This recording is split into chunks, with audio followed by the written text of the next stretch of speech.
which lasted 4 hours. Nobody knows what they were talking, but one knows that when the 4 hours were over, my father and Hitler came from the room, and Hitler had his arm around the shoulder of my father and said, "Yes, you have been always and are still a very stubborn chap." This is a very friendly goodbye.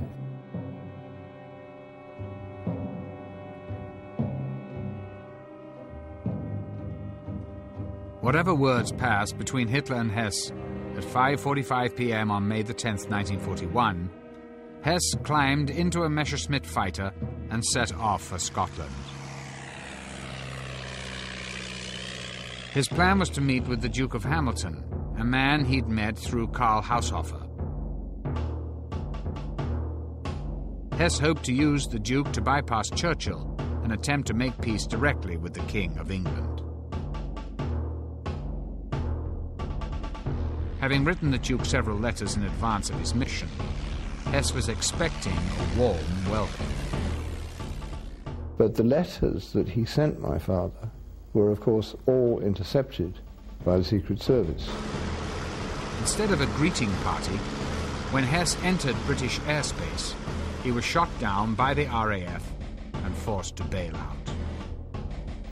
He hurt himself getting out of the aircraft, certainly hurt himself on landing. He wanted to be captured, and he thought that he could be taken straight to see my father just by saying that he wished to see him.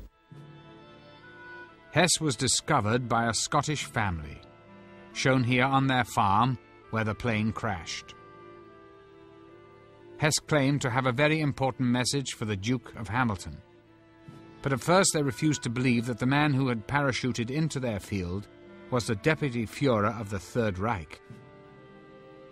My father was told that a German pilot had landed and was asking to see the Duke of Hamilton. My father went and saw the prisoner, who introduced himself as Hess. It was quite amusing because my father went to see Churchill and was taken in to see the great man who was about to relax and watch a Marx Brothers film that evening. Churchill was quite incredulous about this. I think his words were, "Do you mean to tell me that the Deputy Führer is in our hands?" And when my father said, "I think it could be the case," he said, "Well, Hess or no Hess, I'm still going to watch the Marx Brothers film." Churchill's strange reaction to Hess's flight remains unexplained. A great deal of information about the events of May 1941 remain classified in British war files. The Führer's reaction remains equally puzzling. Well, Hitler's reaction to Hess's flight was one of his major acting performances. He made a tremendous performance of surprise, shock, horror, and everything else. When it appeared that Hess's mission had failed, of course, then all the propaganda came out that Hess was a lone madman. He did it on his own, and he was a bit, you know, a few cups short of a tea set. Hitler blamed the entire Hess affair on the advice of Hess's astrologers. In response, the Nazi propaganda ministry issued an edict called Action Hess that forbade the public practice of any occult sciences, including astrology. The result was a further clampdown on the activities of astrologers, who were eventually all rounded up in the Action Hess a month after Hess's flight. They arrested all the prominent astrologers that they knew about and took them away for interrogation. Karl Kraft, the man who provided Goebbels with the powerful reinterpretations of Nostradamus, as well as strikingly accurate astrological predictions, would suffer the ultimate punishment, according to a former colleague. Edward Kallik was a political prisoner who became friends with Kraft during their time in a concentration camp together. He said, Edward, you will survive, but they will kill me because I know too many secrets. He went to Buchenwald and he said, they will kill me there. And he was killed there. Und war dort ermordet. The astrologers who were arrested under the Action Hess were treated in different ways depending on their use to the Reich. Those already working for Himmler were released immediately and allowed to continue their work. During this time, Himmler came into contact with one of Germany's leading astrologers, Wilhelm Wolff. He was arrested along with all the other astrologers. Wolff himself says that he used to tell his guards about their horoscopes. Wolff then started casting horoscopes for General Schellenberg, who was head of counterintelligence under Himmler. Walter Schellenberg was the chief of the political secret service, which was part of the SS. He was my chief and my friend. Schellenberg did not believe in astrology, but he made use of it. When Schellenberg wanted to discuss some matter with Himmler, he would explain that an astrologer had predicted this matter.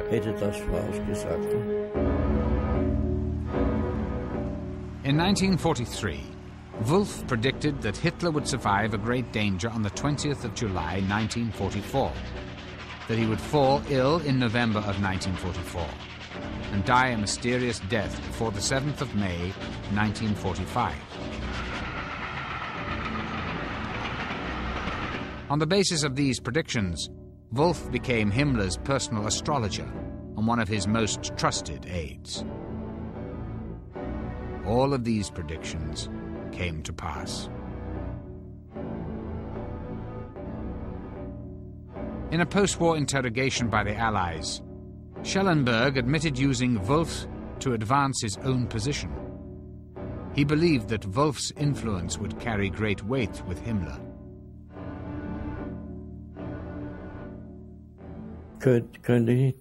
When I was still in prison with Schellenberg during the proceedings at Nuremberg, we still talked about it. And Schellenberg was very proud that through Wolff he could influence Himmler.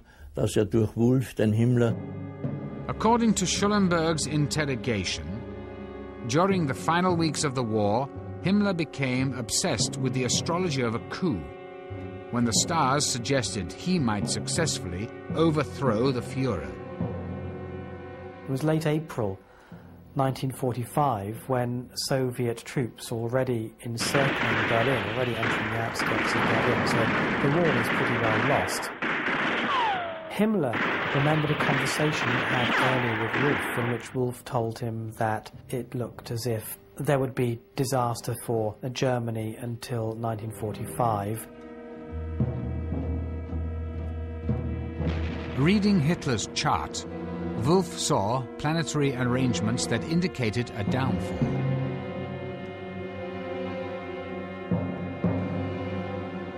Wolff and Schellenberg continued to urge Himmler to overthrow Hitler and install himself as the leader of the waning Reich.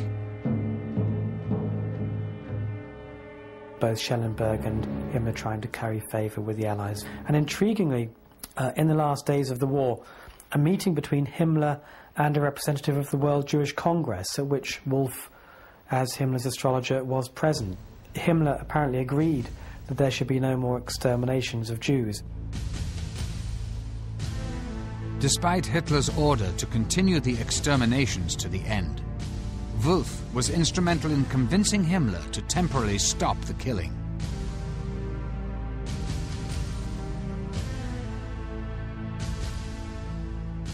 Having taken this action, it appeared that Himmler was ready to launch his coup.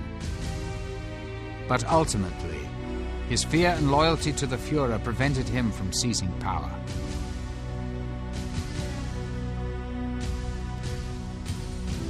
Himmler remained hopeful that some mystical force of destiny would alter the defeat that was clearly at hand.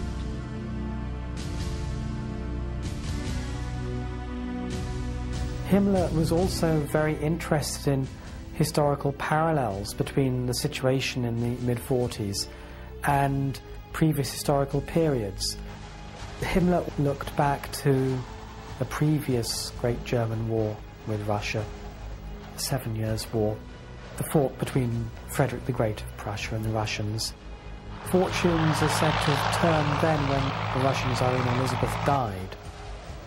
In April 1945, President Roosevelt died, and Himmler took this as a sign that history was about to repeat itself and Germany was going to be saved.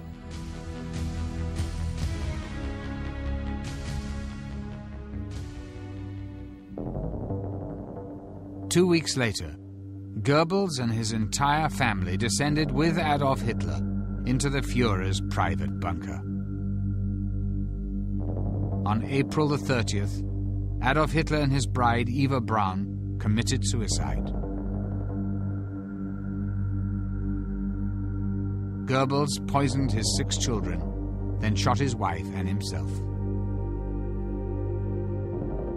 Dressed as a common German soldier, Heinrich Himmler almost managed to escape.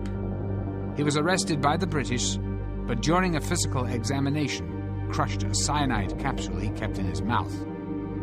At 11:04 p.m. on the 23rd of May, the Reichsführer, who had summoned occult forces in the service of Aryan glory, was dead.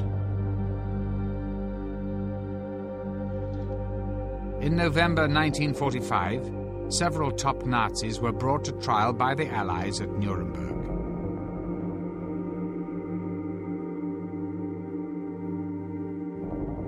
Rudolf Hess was sentenced to life in prison. He died there at the age of 93. Occultist Alfred Rosenberg was found guilty of crimes against humanity and hanged in October 1946.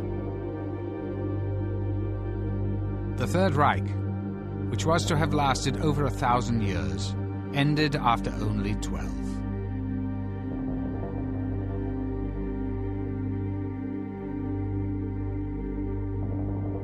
Nearly 50 million had died.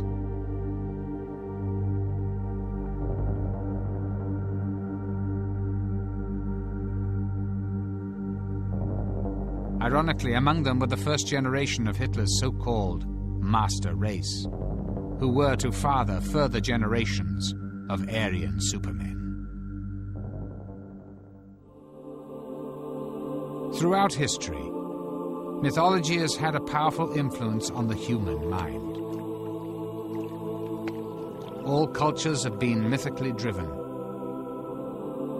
However, in Nazi Germany, the linking of political aims to a corrupted mythology led to an evil unparalleled in history.